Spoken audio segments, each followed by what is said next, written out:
Friends Manjunath ಕೆರರ್ adviser. ಫ್ಯಾಮಿಲಿಗೆ ಎಷ್ಟಾಗುತ್ತೆ ಅಂತ ಹೇಳ್ತೀನಿ. ತಂದೆ ತಾಯಿ ಜೊತೆಗೆ ಇಬ್ಬರು ಮಕ್ಕಳು ಇರೋದು ಎಷ್ಟಾಗುತ್ತೆ ಅಂತ ಹೇಳ್ತೀನಿ. ತಂದೆಗೆ ಏಜ್ 41, ತಾಯಿಗೆ 36, ಮಕ್ಕಳಿಗೆ ಒಬ್ಬರಿಗೆ 12 ವರ್ಷ, ಒಬ್ಬರಿಗೆ 8 ವರ್ಷ. ಟೋಟಲ್ 4 ಜನಕ್ಕೆ 24,543 ರೂಪಾಯಿ ಆಗುತ್ತೆ. ಒಬ್ಬೊಬ್ಬರಿಗೂ 10 ಲಕ್ಷ ರೂಪಾಯಿ ಇನ್ಶೂರೆನ್ಸ್ ಇರುತ್ತೆ. ಒಂದು ವೇಳೆ ಮಕ್ಕಳು ಇಬ್ಬರಿಗಿಂತ ಜಾಸ್ತಿ ಇದೆ, ಅದನ್ನು ಸಪ್ರೇಟಾಗಿ ಮಾಡಬೇಕು. ಅದಂಗೆ ಅಂತ ನೆಕ್ಸ್ಟ್ ವಿಡಿಯೋದಲ್ಲಿ ಹೇಳ್ತೀನಿ. ಒಬ್ಬೊಬ್ಬರಿಗೂ 10 ಲಕ್ಷ ಪ್ರೀಮಿಯಂ ಇರ್ತದೆ ಇನ್ಶೂರೆನ್ಸು. 24,540 ರೂಪಾಯಿ ಕಟ್ಟಬೇಕು ವರ್ಷ.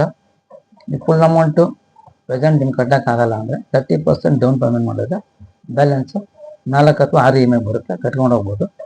ಇದರಲ್ಲಿ ಇನ್ಶೂರೆನ್ಸ್ ಮಾಡಿದ್ರೆ ಏನು ಫೆಸಿಲಿಟೀಸ್ ಅಂದರೆ, BP ಶುಗರ್ ಅನ್ನೋದು ಇದ್ದವ್ರಿಗೆ 1 ತಿಂಗಳು ವೇಟಿಂಗ್ ಪೀರಿಯಡ್ ಕೊಡ್ತಾರೆ. 1 ತಿಂಗಳಾದ್ಮೇಲೆ ಫುಲ್ ಟ್ರೀಟ್ಮೆಂಟ್ ಸಿಗುತ್ತೆ. BP ಶುಗರು, ಥೈರಾಯ್ಡ್, ಅಸ್ತಮ ಏನೇ ಇದ್ರಿಲ್ಲ 1 ತಿಂಗಳು ಮಾತ್ರ ವೇಟಿಂಗ್ ಪೀರಿಯಡ್ ಬರೋದು. ಕೆಲವೊಂದು ಆಪ್ರೇಷನ್ಸ್ಗಳಿಗೆ 2 ವರ್ಷ ವೇಟಿಂಗ್ ಪೀರಿಯಡ್ ಕೊಡ್ತಾರೆ. ಜನರಲ್ ಆಗಿ ಇದರಲ್ಲಿ ಔಟ್ ಪೇಷಂಟ್ ಬರೋಲ್ಲ. ಏನೇ ಪ್ರಾಬ್ಲಮ್ ಇದ್ರೂ 24 ಅವರ್ಸ್ ಅಡ್ಮಿಟ್ ಆದರೆ ಮಾತ್ರ ಟ್ರೀಟ್ಮೆಂಟ್ ಸಿಗೋದು. ಒಂದು ಆನ್ಯುವಲ್ ಹೆಲ್ತ್ ಚೆಕಪ್ ಸಿಗುತ್ತೆ.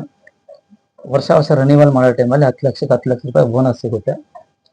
ಇನ್ನೊಂದು ಫೆಸಿಲಿಟಿ ಏನಂದರೆ, ನೆಕ್ಸ್ಟ್ ರಿನ್ಯೂವಲ್ ಟೈಮಲ್ಲಿ ಮಿನಿಮಮ್ 10ರಿಂದ ಮ್ಯಾಕ್ಸಿಮಮ್ 30% ಡಿಸ್ಕೌಂಟ್ ಸಿಗುತ್ತೆ. ಏನಾದ್ರು ವ್ಯಕ್ತಿ ಆಸ್ಪತ್ರೆಗೆ ಅಡ್ಮಿಟ್ ಆದಾಗ ತುಂಬ ಸೀರಿಯಸ್ ಆಗಿ 1 ತಿಂಗಳು ಅಥವಾ 2 ತಿಂಗಳು ಅಡ್ಮಿಟ್ ಆದರೆ, ಈಗ 10 ಲಕ್ಷ ಪ್ರೀಮಿಯಂ ಮಾಡಿಸಿರ್ತಾರೆ. 10 ಲಕ್ಷನೂ ಖಾಲಿ ಆಯಿತು ಅಂದರೆ ಕೈಯಿಂದ ಕಟ್ಟಂಗಿರಲ್ಲ, ಆಟೋ ರೀಚಾರ್ಜ್ ಆಗುತ್ತೆ. ಕಂಪ್ನಿನೇ ಆಟೋ ರೀಚಾರ್ಜ್ ಮಾಡುತ್ತೆ. ಎಷ್ಟೇ ಆದ ಕಂಪ್ನಿ 10 ಲಕ್ಷ ರೂಪಾಯಿ ಪ್ರೀಮಿಯಮ್ಗೆ 70 ಲಕ್ಷ ರೂಪಾಯಿವರೆಗೂ ಕ್ಲೇಮ್ ಕೊಡುತ್ತೆ. ಇನ್ಶೂರೆನ್ಸ್ ಮಾಡಿಸೋರು ಆಸಕ್ತಿ ಇದ್ದರೆ ಫೋನ್ ನಂಬರ್ ಕೊಟ್ಟಿರ್ತೀನಿ, ಕಾಂಟ್ಯಾಕ್ಟ್ ಮಾಡಿ.